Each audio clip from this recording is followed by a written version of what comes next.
why don't it be declared that husbands taking dowry is haram, because of which many of our sisters remain unmarried?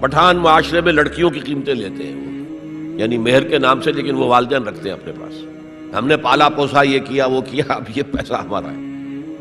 غلط ہے، حرام ہے، مہر لڑکی کا حصہ اسے ملنا چاہیے۔ جس معاشرے کے اندر لڑکے زیادہ ہو جائیں، لڑکیاں کم ہو، تو یہ ہوگا جب لڑکیاں زیادہ ہو گئیں تو ان کے لیے شوہر خریدنے پڑیں گے، ان کا مطالبہ آئے گا ہمیں کار لے کے دیجیے گا جی، ہمیں یہ کیجیے گا، یہ فلیٹ لے کے دیں یا وہ مکان۔ یہ بہت سی چیزیں ایسی ہیں کہ جن کا تعلق ہمارے معاشی زندگی سے ہے، لیکن تحریک ہم نے چلائی ہے کہ اول تو بالکل نہ ہو، سرے سے نہ ہو، لیکن اگر کچھ ہے آپ دینا دلانا چاہتے تو اخفاء کے ساتھ دیں، اس کی پابندی شرط ہے، لازم۔ سوال یہ ہے کہ تمام مفتیان کرام یہ فرماتے ہیں کہ ٹی وی کا گھر میں رکھنا حرام و ناجائز ہے، آپ کی رائے اس سلسلے میں کیا ہے؟ واضح طور پر جواب سے عنایت فرمائیں۔ وہ تو میرے اس عمل سے ظاہر ہے کہ میں اپنی تقریروں کے ویڈیوز تیار کرواتا ہوں، اب وہ دیکھے جاتے ہیں، تو میرے نزدیک یہ حرام نہیں ہے۔ ٹی وی ایک آلہ ہے، اس آلے کا اچھا استعمال بھی ہو سکتا ہے، برا بھی ہو سکتا ہے۔ جب لاؤڈ سپیکر ایجاد ہوا تھا تو بعض علماء نے اس پر نماز کی قرات یا اذان یا خطبہ جمعے کا حرام، اب سب جگہ ہوتا ہے، تو نئی چیز پر اصل میں لوگ ذرا اپراتے ہیں۔ حالانکہ فتویٰ کس کا تھا؟ مولانا اشرف علی تھانوی رحمۃ اللہ علیہ۔ اسی طرح ٹی وی کا مسئلہ، ٹی وی تو ایک آلہ ہے، لاؤڈ سپیکر ایک آلہ ہے، آپ گانے بھی نشر کر سکتے ہیں، پورے محلے کی نیند حرام کر سکتے ہیں، اور یہ کہ آپ اس کو اچھے استعمال میں لیں۔ اسی طرح ہے ٹی وی کا معاملہ۔ سوال یہ ہے کہ اس پرفتن دور میں فتنوں سے بچنے کے لیے کیا کرنا چاہیے؟ انہی کا دوسرا سوال ہے کہ کیا کفر کے نظام میں رہتے ہوئے کیا ہم نظام اسلامی قائم کر سکتے ہیں؟ اس کی جد و جہد کر سکتے ہیں، اور کیا عجب کہ اللہ تعالیٰ آپ کے ہاتھوں قائم کرا دے۔ آخر دنیا میں انقلابات آئے کہ نہیں آئے؟ کمیونسٹوں نے زار کی فوجوں کا مقابلہ کر کے اور اس کی حکومت کا تختہ الٹا کہ نہیں الٹا؟ ایرانیوں نے شہنشاہ ایران کی ساری قوت کے باوجود وہاں سے بھاگنے پر مجبور کر دیا کہ نہیں کر دیا؟ تو یہ تو ہوتا ہے۔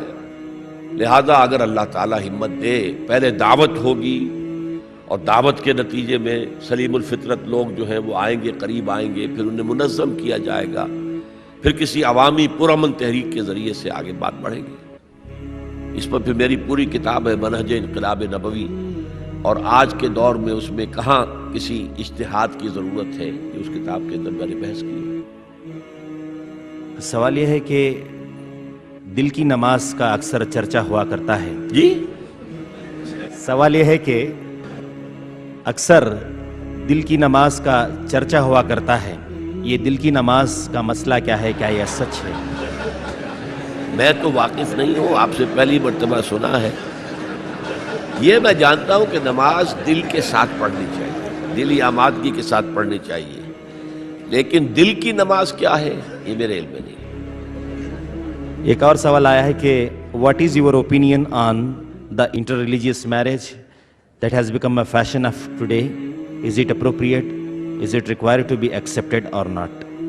جی نہیں، مسلمان مرد جو ہے وہ غیر مسلم صرف یہودی اور عیسائی لڑکیوں یا عورتوں سے شادی کر سکتا ہے قانوناً، وہ بھی میرے نزدیک آج کے دور میں مناسب نہیں ہے، اس کے نقصانات زیادہ ہیں۔ باقی کسی اور مذہب کے پیروکاروں سے شادی جائز نہیں۔ سوال یہ ہے کہ I am working in a girls school where the staff is all ladies, can I continue to work or should I quit my job according to Islamic شریعہ؟ نہیں، میں نے جو کچھ کہا اس کے مطابق تو آپ کام کر سکتی ہیں، وہاں عورتوں کا ماحول ہے، عورتوں کا اسکول ہے، عورتیں ہی اسٹاف ہیں، تو ٹھیک ہے، کام کریں۔ ایک اور سوال آیا ہے کہ ہم غیر مسلم کے سامنے یہ کیسے بیان کر سکتے ہیں وضاحت کے ساتھ کہ حضور اکرم صلی اللہ علیہ وسلم نے کئی شادیاں کی تھیں، کبھی یہ بھی کہا جاتا ہے کہ 11 ان کی بیویاں تھیں، کس طرح ہم اس کی وضاحت ان کو کر سکتے ہیں؟ کیسے اس کا ہم ان کو جواب دے سکتے ہیں؟ جواب دیجئے کہ راجہ دسرتھ کی کتنی تھیں، حضرت داؤد علیہ السلام کی کتنی تھیں؟ یہ ہر دور کی بات ہے۔ پولی گیمی جو ہے دنیا میں ہمیشہ رہی ہے، ہمیشہ رہی ہے، اور خاص طور پر قدیم زمانے میں جو سردار ہوتے تھے وہ اس لیے بھی شادیاں کیا کرتے تھے زیادہ کہ مختلف قبیلوں سے ان کے رشتے قائم ہو جائیں، تو اس سے یہ کہ سیاسی مصلحت بھی حاصل ہوتی تھی۔ پھر حضور یہ بھی چاہتے تھے کہ عورتوں کے بارے میں میری تعلیمات زیادہ سے زیادہ خواتین آگے پہنچا سکے میرے بعد۔ جیسا کہ میں نے کہا کہ عورتوں کے لیے تو اسوہ صرف ازواج مطہرات ہیں، اور شوہر اور بیوی کے جو بہت ہی یوں سمجھیے کہ انٹیمیٹ ریلیشنز ہوتے ہیں، وہ بھی ایک ضرورت ہے انسان کی، کہ معلوم ہو شوہر جو ہے، شوہر بیوی روزے کی حالت میں کس حد تک جا سکتے ہیں، یہ معلوم ہونا چاہیے۔ جس سے آگے بڑھیں گے تو روزہ ٹوٹ جائے گا اور کفارہ دینا پڑے گا 60 روزے، تو ہوش ٹھکانے آ جائیں گے۔ لہذا یہ تو ساری چیزیں، جیسے کہ بعض صحابہ نے آ کر عرض کیا حضور سے کہ حضور یہ یہودی ہمارا بڑا مذاق اڑاتے ہیں کہ تمہارا نبی تمہیں بڑی چھوٹی چھوٹی باتوں کی تعلیم دیتا ہے۔ آپ نے فرمایا ان سے کہو ہاں، ہمیں تو ہمارے نبی نے طہارت کرنی بھی سکھائی ہے، وہ بھی زندگی کا ایک حصہ ہے، جسم پاک ہوگا تو عبادت ہوگی۔ لہٰذا یہ ساری چیزیں جو ہے وہ اس کے لیے بھی ضرورت تھی، خاص طور پر حضرت عائشہ کے ساتھ اس کے ینگ ایج میں شادی کی سب سے بڑی غرض و غایت، کیونکہ انہیں اتنا عرصہ ملا پھر بعد میں، اور وہ معلمہ امت بن گئی، اور وہ جو فقہائے صحابہ ٹاپ کے ہیں ان میں ان کا شمار ہے۔ اس اعتبار سے عبداللہ ابن مسعود ہیں، حضرت عمر ہیں، حضرت علی ہیں، یہ ہے فقہائے صحابہ، اور ان میں ہی حضرت عائشہ صدیقہ رضی اللہ تعالیٰ عنہ کا نام بھی ہے۔ سوال یہ ہے کہ kindly clarify regarding family planning in the light of Quran and حدیث۔ فیملی پلاننگ کے لیے کنٹراسیپٹیو میتھڈز کا استعمال حرام نہیں ہے،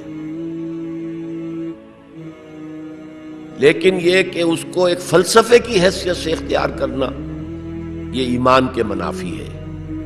کہاں سے کھائیں گے، کیا کریں گے، کیسے کریں گے، تو اللہ تعالیٰ کی رزاقیت پر it's a vote of no confidence. اللہ تعالیٰ کی رزاقیت جو ہے، اللہ نے اسی لیے فرمایا وَلَا تَقْتُلُوا أَوْلَادَكُمْ خَشْيَةَ إِمْلَاقٍ نَحْنُ نَرْزُقُهُمْ وَإِيَّاكُمْ۔ اپنی اولاد کو وہ مفلسی کے انداز وجہ سے بھی قتل کر دیتے تھے، مت قتل کرو اپنی اولاد کو مفلسی کے اندیشے سے، ہم ہی انہیں رزق دیں گے، تمہیں بھی ہم ہی دیتے ہیں۔ تو اس اعتبار سے وہ فلسفے کے اعتبار سے وہ مسئلہ غلط ہے، لیکن فقہی اعتبار سے یہ ہے کہ منع حمل کی کوئی تدبیر ہو، یہ نہ ہو کہ باڈی کے اندر مستقل کوئی چینج کر دی جائے، اسٹیرلائزیشن وغیرہ، یہ چیزیں جائز نہیں ہیں۔ البتہ منع حمل کی چیزیں جو ہے وہ ہو سکتا، کنٹراسیپٹیوز یوز ہو سکتا۔ پوچھا گیا ہے کہ ladies are forbidden to see غیر محرم but we are seeing you while you are preaching, can it be permissible? آپ نگاہیں نیچی رکھیں۔ دوسرا سوال یہ ہے کہ اگر کوئی ماں باپ کی نافرمانی کر کے شادی کر لیتا ہے اور ماں باپ کی رائے کی کوئی اہمیت نہ رکھے تو اس کے بارے میں کیا حکم ہے؟ وہ گناہگار ہے، اس نے غلط کام کیا ہے، والدین کو راضی کرے، ان سے کسی طریقے سے معافی حاصل کرے، والدین کے حقوق ہیں یہ، اور یہ ان کو ادا کرنے چاہیے۔ ایک سوال یہ کہ نماز میں خشوع و خضوع کو کس طرح قائم کیا جائے، اور خشوع و خضوع سے صحیح مراد کیا ہے؟ خشوع و خضوع، خشع کہتے ہیں جھکنے کو، اور خضع کہتے ہیں دل کی نرمی کو۔ تو نماز جب ہم پڑھیں تو دل میں اللہ کی محبت ہو، اللہ کے سامنے حاضری کا احساس ہو، تو صرف جسم ہی نہ جھک رہا ہو، ہمارا پورا وجود اللہ کے سامنے جھکے۔ اور اس کے لیے ضروری کیا ہے؟ وہی بات، 100 باتوں کی ایک بات، ایمان کو گہرا کیجئے، تو نماز جو ہے وہ معراج المومنین بن جائے گی۔ حضور کی حدیث ہے الصلاۃ معراج المومنین۔